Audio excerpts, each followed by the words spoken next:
Assalamualaikum warahmatullahi wabarakatuh. Perkenalkan, kami dari kelompok 2 akan mempresentasikan hasil diskusi kami dengan bab air dalam tanah. Kelompok 2 beranggotakan oleh saya sendiri, Laili Nuraini, NIM 134190184. Saya Nadia Rahma Aulia, NIM 134190151.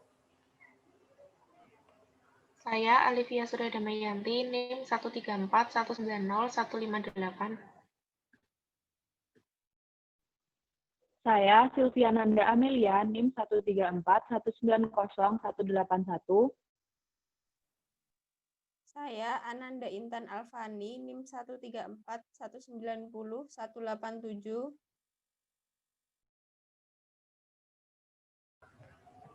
Tanah. Tanah berperan untuk tempat penyimpanan air, medium pertumbuhan akar, dan reservoir nutrisi mineral dan garam bagi tanaman. Tanah banyak mengandung mikrobiologi aktif dan organisme lain seperti cacing tanah. Karakteristik penting tanah. Tanah terdiri dari 4 bagian utama. Yang pertama, partikel mineral. Yang kedua, bahan organik tak hidup yang membentuk matriks. Yang ketiga, larutan tanah. Yang keempat, udara yang mengisi ruang atau pori-pori tanah. Tekstur tanah. Klasifikasi tekstur tanah berdasarkan jumlah relatif pasir, debu, dan lempung. Definisi dari tekstur tanah adalah susunan relatif dari 3 ukuran zarah tanah, yaitu pasir berukuran 2 mm sampai 50 nanometer, debu berukuran 50 sampai 2 nanometer, dan liat berukuran kurang dari 2 nanometer. Terdapat 13 kelas tekstur tanah, yaitu pasir, debu, liat, pasir berlembung, lempung berpasir, lempung, lempung berdebu, lempung berliat, lempung liat berpasir, lempung liat berdebu, liat berpasir, dan liat berdebu. Struktur tanah. Struktur tanah merupakan sifat fisik tanah yang menggambarkan susunan ruang partikel-partikel yang bergabung satu dengan yang lain membentuk agregat. Struktur tanah berdasarkan bentuknya ada beberapa jenis tanah, yakni lempeng, prismatik, tiang, gumpal bersudut, butiran, dan remah. Porositas tanah. Porositas adalah proporsi ruang pori tanah atau ruang kosong yang terdapat dalam suatu volume tanah yang dapat ditempati oleh air dan udara, sehingga merupakan indikator kondisi drainase dan aerasi tanah. Porositas tanah adalah kemampuan tanah dalam menyerap air berkaitannya dengan tingkat kepadatan tanah. Semakin padat tanah berarti semakin sulit untuk menyerap air, maka porositas tanah semakin kecil. Sebaliknya, semakin mudah tanah menyerap air, maka tanah tersebut memiliki porositas yang besar. Tanah-tanah dengan struktur granular atau remah mempunyai porositas yang lebih tinggi daripada tanah-tanah dengan struktur masif atau pejal. Tanah dengan tekstur pasir banyak mempunyai pori-pori makro sehingga sulit menahan air. Profil tanah. Horizon tanah adalah lapisan tanah yang kurang lebih sejajar dengan permukaan bumi dan mempunyai ciri-ciri tertentu. Profil dari tanah yang berkembang lanjut biasanya memiliki horizon-horizon tanah. Pembentukan lapisan atau perkembangan horizon dapat membangun tubuh alam yang disebut tanah. Profil dari tanah mineral yang telah berkembang lanjut biasanya memiliki horizon-horizon sebagai berikut.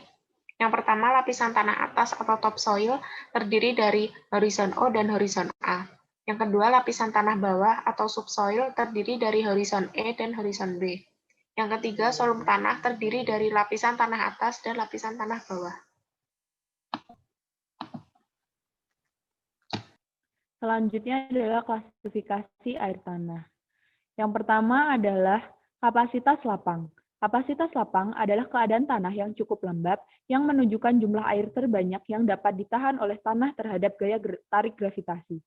Air yang dapat ditahan oleh tanah tersebut terus-menerus diserap oleh akar-akar tanaman atau menguap sehingga tanah semakin lama semakin kering dan menunjukkan potensi air sebesar 0,3 bar atau kurang. Selanjutnya yaitu titik layu. Titik layu permanen adalah kandungan air tanah di mana akar-akar tanaman mulai tak mampu lagi menyerap air dari tanah, sehingga tanaman menjadi layu. Tanaman akan tetap layu baik pada siang ataupun malam hari. Potensi air 10-20 bar. Nilai tersebut bervariasi tergantung jenis tanaman dan kondisi di mana layu terjadi. Tanda-tanda tanah telah mencapai titik layu apabila tanaman yang tumbuh sudah berjalan.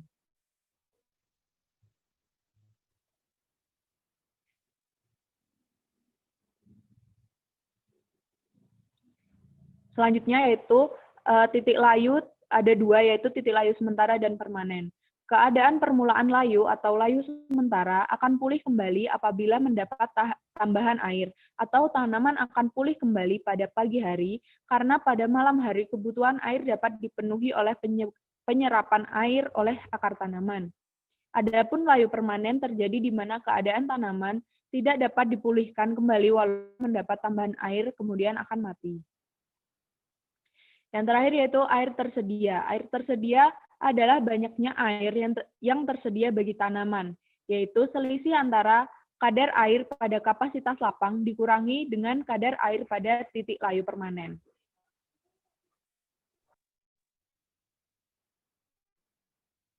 Infiltrasi.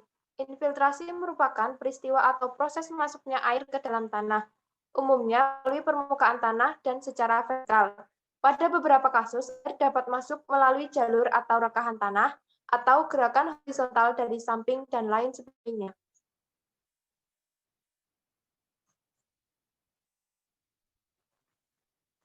Kapasitas infiltrasi. Kapasitas infiltrasi merupakan laju maksimum air yang dapat masuk ke dalam tanah.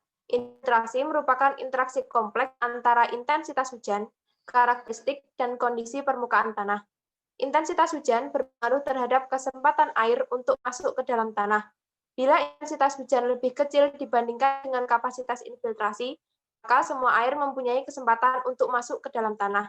Sebaliknya, bila intensitas hujan lebih tinggi dibandingkan dengan kapasitas infiltrasi, maka sebagian dari air yang jauh di permukaan tanah tidak mempunyai kesempatan untuk masuk ke dalam tanah, dan bagian ini akan mengalir sebagai aliran di permukaan. Faktor yang mengaruhi laju infiltrasi yang pertama, sifat fisik tanah. Sifat fisik tanah menjadi faktor penting dalam mempengaruhi laju infiltrasi. Adapun faktor-faktor yang termasuk ke dalam sifat fisik tanah yaitu tekstur tanah, kerapatan massa, permeabilitas, porositas, kandungan bahan organik, dan kadar air tanah. Faktor yang kedua adalah akar. Akar tumbuhan berfungsi untuk memperkuat berdirinya tubuh tumbuhan, menyerap air dan unsur hara tumbuhan dari dalam tanah, mengangkut air dan unsur hara ke bagian tumbuhan yang kadangkala sebagai tempat pertumbuhan tekanan cadangan. Gerakan air. Teori pergerakan air didasarkan pada bentuk umum hukum Darcy yang menyatakan bahwa cairan itu bergerak dari bawah permukaan. Hukum Darcy ini menyatakan persamaan yang mendefinisikan kemampuan suatu fluida mengalir melalui media berpori. Gerakan air ini dibagi menjadi 3, yaitu aliran jenuh, aliran tak jenuh, dan perbedaan konduktivitas tanah.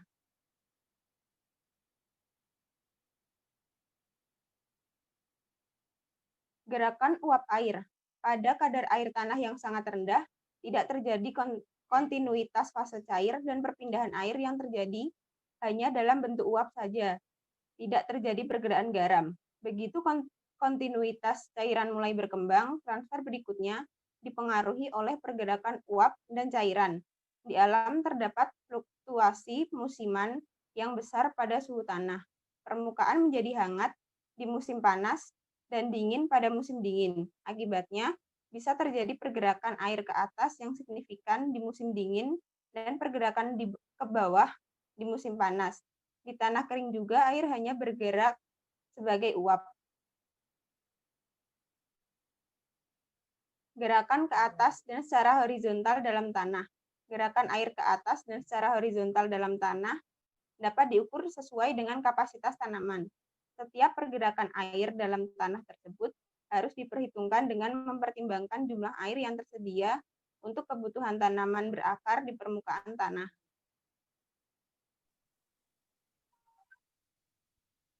Sekian presentasi dari kami. Apabila terdapat banyak kekurangan, kami mohon maaf. Wassalamualaikum warahmatullahi wabarakatuh.